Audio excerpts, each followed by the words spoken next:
তোমাদেরকে বলবো, প্রবাসীদের যারা আত্মীয় পরিজন আছো, ওকেও একটু ভালো কথা বলো। ছোট ছোট ভালো কথা বলা যায়, কিন্তু এবার ঘি বানায় উঠায় রাখবো, তুমি আসলে গরম ভাতে ঘি দিয়ে খাবা, কতদিন হাতের তেলে ঘি খাওয়া, এরকম যা চট্টক সামর্থ্য আছে, কিন্তু তাকেও একটু একটা দুটো ভালো কথা বলতে হয়।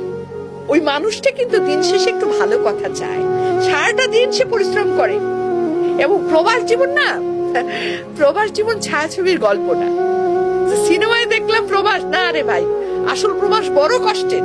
স্পেশালি এই আমাদের যে বেলটায় যে গালফ কান্ট্রি গুলো আছে, সৌদি আরব, তারপরে কি বলে কাতার, কুয়েত, এই বাপরে বাপ। আমি কিছুদিন আগে মিশরে গেছিলাম, মানে মনে হচ্ছে কি শরীরের আমার কি বলে মগজ গলে গলে পড়ছে, এত গরম। দুবাই, বাপরে বাপ, মানে ওখানে যে কি কষ্ট, এটা না আসলে বাংলাদেশের মানুষকে আমি বুঝাইতে পারবো না, কল্পনা করতে পারবো না। নিজে না গেলে বোঝা যায় না।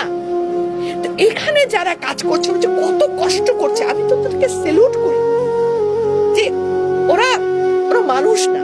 এবং কয় টাকা ওরা নিজের জন্য রাখে, আর কি মানবতার জীবন যাপন করে, খায় কি একদম একতলা দুতলা ডরমেটরির মতো থাকা, একেবারে কিসের জন্য?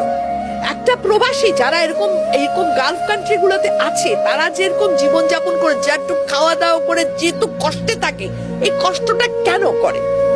পরিবারের জন্য করে, পরিবারকে হাসি মুখে রাখার জন্য করে। এই পরিবারের কাছে আমার অনুরোধ যে প্লিজ তার কষ্টকে একটু মূল্যায়ন করো, তাকে একটু ভালোবাসো, বেশি কি আর তার লোকে একটু ভালো কথা বলো। সারাক্ষণ মানে সে ফোন করে মানে কিন্তু খালি অভিযোগ অভিযোগ অভিযোগ, নাই নাই নাই, দাও দাও দাও, অভিযোগ অভিযোগ। আরে এগুলো করে কি হয়, ওর ভেতরে একটা রুহের হায় হয়, সেও তো একটা মানুষ। এই রুহের হায় কিন্তু কোনোদিন বৃথা যায় না, টুডে টুমরো এটার জন্য পে করতে হয়।